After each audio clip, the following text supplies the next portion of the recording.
श्री स्वामी समर्थ. जय जय स्वामी समर्थ. स्वामींचं नाव घेऊन मी या व्हिडिओला सुरुवात करते. दरवर्षी चैत्र महिन्यातील पौर्णिमा तिथीला रामभक्त हनुमानाची जयंती साजरी केली जाते. यंदा 2026ला 2 एप्रिल म्हणजेच गुरुवारी आली आहे हनुमान जयंती.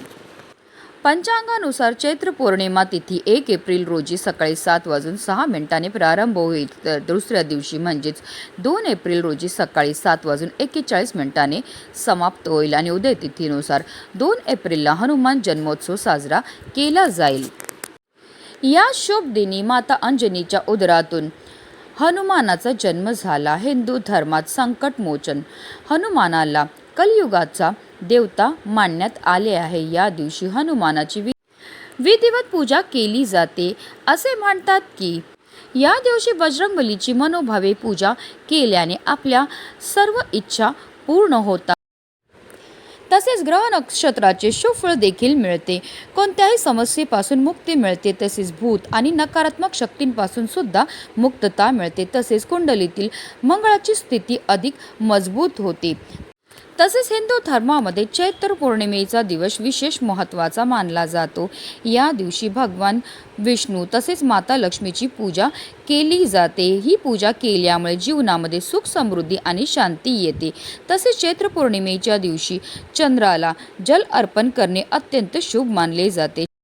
हनुमान जयंतीच्या दिवशी बजरंगबलीच्या बालरूपाची पूजाही केली जाते. चित्रा नक्षत्र आणि मेष राशीच्या संयोगाने भगवान शंकराच्या 11व्या रुद्र अवताराचा अर्थात बजरंगबलीचा जन्म हा माता अंजनीच्या उदरातून झाला होता. म्हणूनच धार्मिकदृष्ट्या हा दिवस अत्यंत महत्त्वाचा मानला जातो आणि म्हणूनच या दिवशी काही प्रभावी उपायाने सेवा सुद्धा केल्या जातात. आणि म्हणूनच हनुमान जयंतीच्या दिवशी तुम्ही काही नाही केलं तरीही चालेल, पण या झाडाला नक्की स्पर्श करा. या झाडाला स्पर्श केल्यामुळे आपल्याला सर्व कामामध्ये यश प्राप्त होणारच आहे. पण आपल्या जीवनामध्ये असणारी जेवढी पण नकारात्मकता, इडापिडा, शत्रुपीडा नष्ट होऊन आपलं 7 पिढ्यांचं दारिद्र्य हे नष्ट होणार आहे. बजरंगबलींच्या कृपेने आपल्या घराची, आपल्या मुलांची, आपल्या पतीची भरभरून अशी प्रगती होणार आहे. तर त्या कोणत्या झाडाला स्पर्श करायचा, कोणत्या वेळेत स्पर्श करायचा त्याबद्दल सविस्तर आणि महत्त्वाची अशी माहिती मी तुम्हाला या व्हिडिओमध्ये देणार आहे. तर व्हिडिओ पूर्ण पहा आणि जर तुम्ही माझ्या चॅनलवर नवीन असतील तर चॅनलला सबस्क्राईब करा आणि शेजारी बेल आयकॉन सुद्धा प्रेस करा, जेणेकरून तुम्हाला माझ्या नवनवीन व्हिडिओचं नोटिफिकेशन हे मिळत राहील आणि तुम्ही एक पण व्हिडिओ मिस करणार नाही. हनुमानाचा जन्म सूर्योदयाच्या काळात झाल्याने आपल्याला या दिवशी ब्रह्ममुहूर्ताला म्हणजेच पहाटे लवकर उठायचं आहे. चैत्र पौर्णिमेच्या दिवशी ब्रह्ममुहूर्तावर नदीत स्नान करणे विशेष महत्त्वाचे मानले जाते.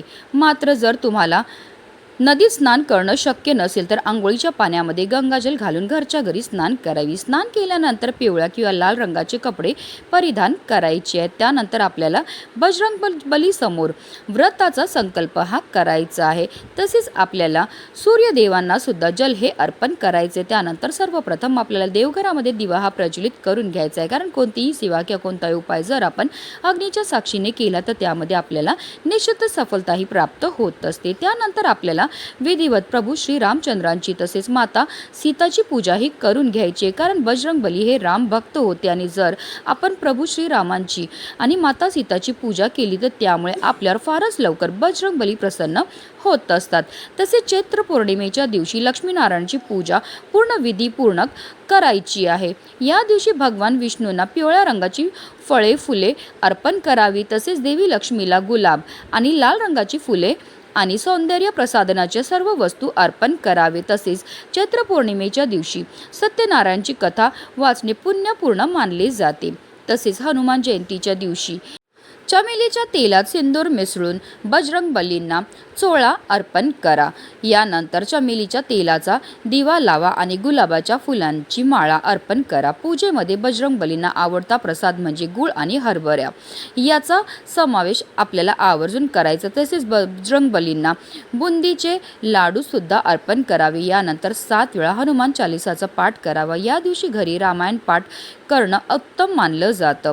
आरतीनंतर आपल्याकडनं झालेल्या केलेल्या कळत नकळत चुकांची आपल्याला क्षमायाचनाही करून घ्यायची आहे. तसेच कपडे, अन्न आणि पैसे गोरगरिबांमध्ये आपल्याला दान हे करायचे आहेत. तसेच चैत्र पौर्णिमेच्या दिवशी पवित्र पाण्यात कच्चे दूध मिसळून चंद्राला जल अर्पण करणं अत्यंत शुभ मानले जाते. अशा रीतीने आपल्याला पूजा ही करून घ्यायची आहे. आज या व्हिडिओमध्ये जो मी तुम्हाला उपाय सांगणार आहे तो उपाय आपल्याला 2 एप्रिल म्हणजेच गुरुवारी हनुमान जयंतीच्या दिवशी करायचा आहे. अगदी सकाळपासून ते संध्याकाळपर्यंत जेव्हा केव्हा तुम्हाला शक्य होईल तेव्हा तुम्ही हा उपाय करू शकता. या झाडामध्ये साक्षात भगवान हनुमान वास करतात आणि म्हणूनच या दिवशी या झाडाला स्पर्श केल्याने तुमच्या आयुष्यातील सर्व समस्या दूर होतील. तसेच तुमच्या प्रगतीत अडथळे सुद्धा दूर होतील. जीवनात असणारे सर्व शत्रू हे नष्ट होतात आणि या झाडाला स्पर्श केल्याने फक्त 24 तासात याचा प्रभाव जो आहे तो आपल्याला दिसून येतो. या हनुमान जयंतीच्या दिवशी साक्षात भगवान हनुमान हे पृथ्वीवरती भक्तांचे संकट अडचणी दूर करण्यासाठी येत असतात आणि म्हणूनच या दिवशी जो कोणी भक्त श्रद्धेने व्रत करून भगवान हनुमानाची पूजा करतो त्याच्या जीवनातील सर्व अंधार दूर होतो. आणि या हनुमान जयंतीच्या दिवशी साक्षात भगवान हनुमान या झाडांमध्ये वास करतात आणि जो व्यक्ती या हनुमान जयंतीच्या दिवशी या झाडाला स्पर्श करतो त्या व्यक्तीचे आयुष्य हे बदलण्यात सुरुवात होते. या हनुमान जयंतीच्या दिवशी या झाडांची सात्विक शक्ती, दैवी शक्ती ही 1000 पटीने वाढलेली असते आणि तीच दैवी शक्ती प्राप्त करून घेण्याचा दिवस म्हणजे चैत्र पौर्णिमा. या दिवशी चंद्र हा 16 कलांनी परिपूर्ण असतो. तो त्याच्या प्रकाशातून अमृताचा वर्षाव करत असतो आणि म्हणूनच हा दिवस काही प्रभावी उपाय करण्यासाठी खूपच महत्त्वाचा मानला जातो. बरेच जणांचा हा प्रश्न असतो की आम्ही रात्रदिवस कष्ट मेहनत करतो पण आमच्या कष्टाला आमच्या नशिबाची साथ मिळत नाही. आमच्या घरी पैसा तर येतो पण आलेला पैसा टिकून राहत नाही. म्हणूनच आपल्याला हा उपाय जो आहे तो करायचा. हा उपाय केल्यामुळे आपल्या कष्टाला आपल्या नशिबाची साथ मिळेल. त्याचबरोबर जी अप्राप्त लक्ष्मी आहे ती आपल्याला प्राप्त होईल. वास्तुशास्त्रात अशी काही झाडे झुडपे आहेत ज्यामध्ये साक्षात देवी देवता वास करतात. या झाडांना फक्त स्पर्श केल्याने त्या देवी देवतांचा आशीर्वाद हा आपल्याला प्राप्त होतो. ती दैवी शक्ती आपल्याला प्राप्त होते आणि आपल्या जीवनातील समस्या या हळूहळू दूर व्हायला सुरुवात होते. त्यामध्ये एक दैवी शक्ती असलेलं झाड आहे ते म्हणजे रुईचं झाड.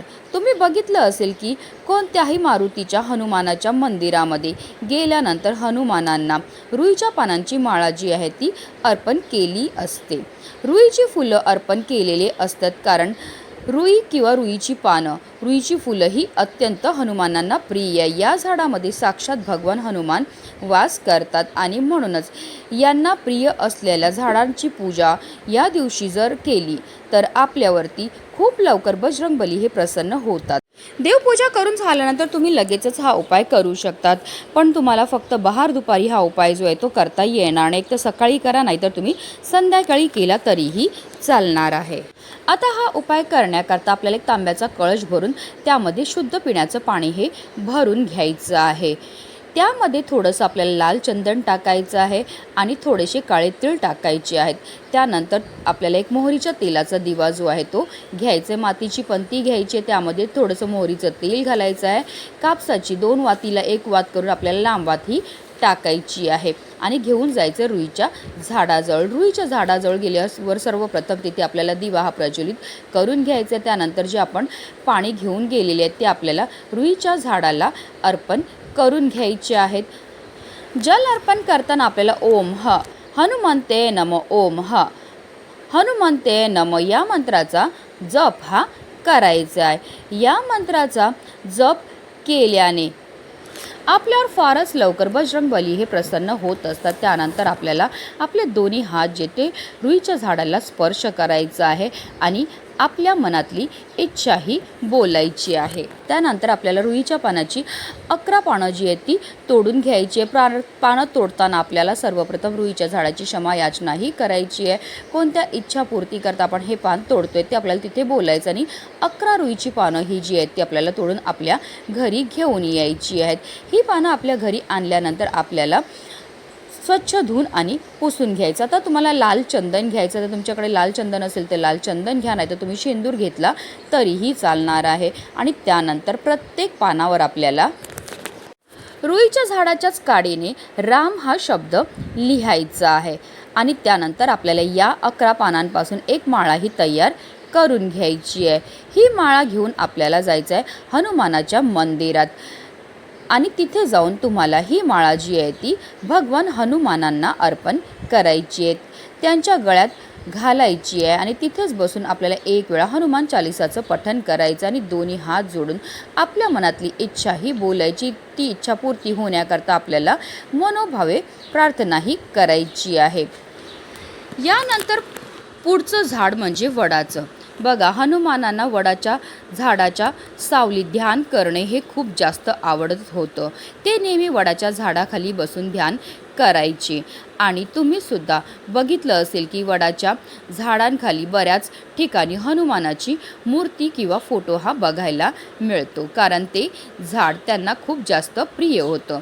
त्या झाडाखाली त्यांच्या वास्तव्य आहे आणि म्हणूनच या दिवशी आवर्जून वडाच्या झाडाची सुद्धा पूजाही केली जाते। त्यामुळे आपल्यावर बजरंगबलींची भरभरून कृपाही होत असते। तसेच भगवान हनुमानांना शिवाचा 11वा रुद्र अवतार देखील म्हटलं जातं आणि वडाच्या झाडामध्ये साक्षात महादेव निवास करतात आणि म्हणूनच हनुमान जयंतीच्या दिवशी आवर्जून आपल्याला वडाच्या झाडाची सुद्धा पूजाही करायची। पूजा करण्याकरता आपल्याला एक तांब्याचा कळश भरून घ्यायचा आहे।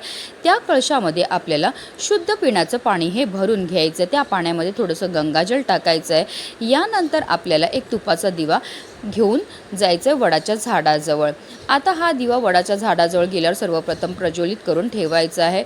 वडाच्या झाडाला आपल्याला जे पाणी आपण घेऊन गेलेले आहेत ते अर्पण करून घ्यायचं आहे।